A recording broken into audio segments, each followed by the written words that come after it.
अगर मैं आप लोगों से एक सवाल पूछूं और उस सवाल के सही जवाब पे भी मौत मिलेगी और गलत जवाब पे भी मौत ही मिलेगी और बिना जवाब दिए खिसकना नहीं है, मगर क्यों? तो बताओ आप लोग इस सिचुएशन में क्या करते? मारो, हमको मारो। एनीवे, इससे आप लोगों को इतना तो हिंट मिल ही गया होगा कि हमारी आज की सवारी कहाँ की है। और अगर फिर भी कंफ्यूज हो तो रुको, ज्यादा जोर मत लगाओ। तो चलो आज हम चलते हैं जापान की गलियों में एक अर्बन लेजेंड को ढूंढने, कुचिसाकी योना। जी हाँ, वही बेचारी जिसके पति ने उसे गिफ्ट में मौत दे दी थी। क्या बात कर रहे हैं? बट मरने के बाद भी वो नहीं मरी अरे कहना क्या चाहते हो? और भूत बनकर जापान की गलियों में भटकने लगी और वहाँ के लोगों से अपनी मौत का बदला लेने लगी। बट उसका बदला लेने का तरीका थोड़ा नहीं, बहुत ज्यादा ही कैजुअल था। तो चलो जानने की कोशिश करते हैं कि आफ्टर ऑल कुचिसाकी योना ऐसा करती ही क्यों थी। सो वीडियो स्किप मत करना, एंड तक देखना, वरना तुम्हारे घर भेज दूंगी मैं। और अगर आप लोग मेरे अपकमिंग वीडियोस के बारे में जानना चाहते हैं, वो भी डिटेल्स में, तो आप लोग मुझे टर्निप ऐप पे ज्वाइन कर सकते हो, जिसका लिंक मैंने डिस्क्रिप्शन में दे रखा है। और अगर वहाँ पे आप लोग ज्वाइन हो जाओगे तो हम लोग ढेर सारी बातें भी करेंगे। आपकी जो भी क्यूरीज होगी वो सारी अगर मुझसे सॉल्व होगी तो मैं जरूर सॉल्व करूंगी। ओके, सो फटाफट से जाओ और ऐड कर लो।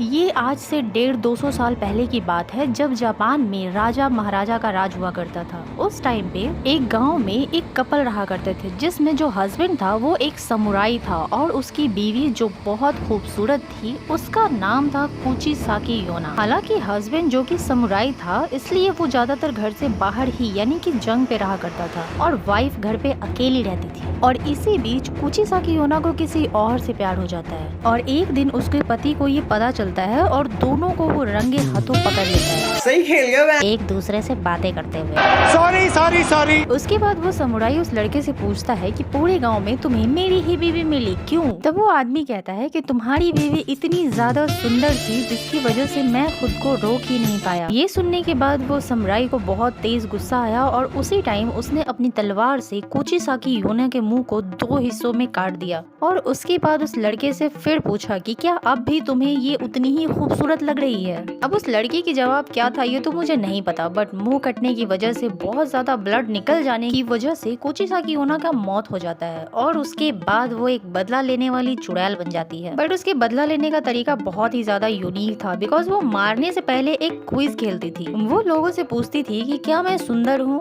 अगर आपने हाँ बोला तो फिर वो अपने मुंह का मास्क उतारती थी और फिर वही सवाल रिपीट करती थी, और तब अगर आपने ये बोला कि नहीं तो फिर वो आपको जान से मार देती। बट अगर आपने हिम्मत करके फिर भी ये हाँ बोल दिया तो वो उसी कैंची से आपके फेस पे भी वैसे ही निशान बना देगी। यार ऐसे गेम में चीटिंग होगी ना तो मैं नहीं खेलूंगा।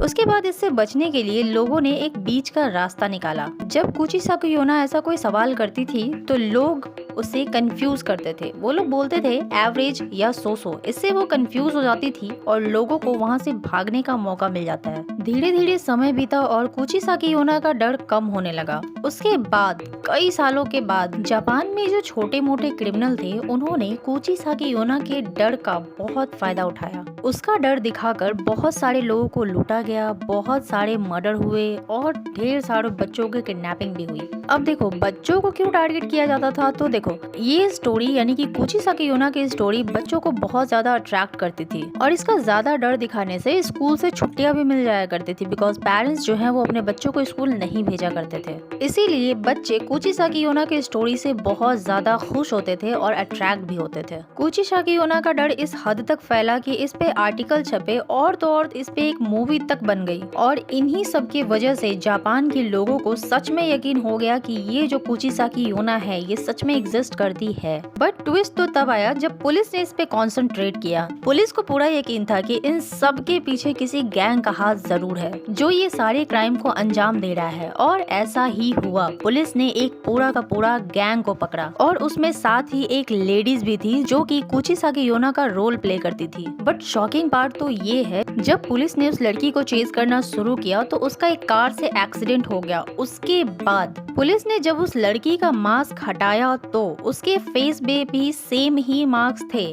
जो कि कुचिसाकी योना के फेस पे था, यानी कि उसका फेस भी रियल में कटा हुआ था। एनीवे, उस गैंग के पकड़े जाने के बाद दोबारा ऐसा कोई क्राइम सामने नहीं आया और ना ही किसी ने दोबारा कुचिसाकी योना के देखे जाने का कंप्लेन किया। जापानीज पुलिस के अकॉर्डिंग ये सारे काम ह्यूमन ट्रैफिकिंग के थे, जिसमें बच्चों को शिकार बनाया जाता था, बट कोई केस नहीं होता था बिकॉज विक्टिम को लगता था कि ये सब कुचिसाकी योना ने किया है। हालांकि इसके बंद हो जाने के कई सालों के बाद और भी स्कैम स्टार्ट हुए जो जापानीज अर्बन लेजेंड्स के नाम पे किए गए और उधर भी बच्चों को ही शिकार बनाया गया। अब इसके बारे में हम किसी और वीडियो में बात करेंगे। फिलहाल देखो, कुचिसाकी योना रियल में है या फिर बस एक थ्योरी ही है, क्योंकि इसके कोई सबूत नहीं मिले हैं और जहाँ मिले हैं वहाँ इंसानों का ही हाथ था, as you know, gang bang. आपको इस बारे में क्या लगता है कि क्या कुचिसाकी योना सच में कभी थी या फिर ये सारी जो हवाबाजी है वो बस मैन मेड ही थी?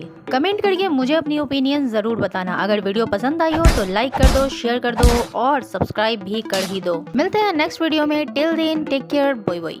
जाना पड़ेगा मेरे को।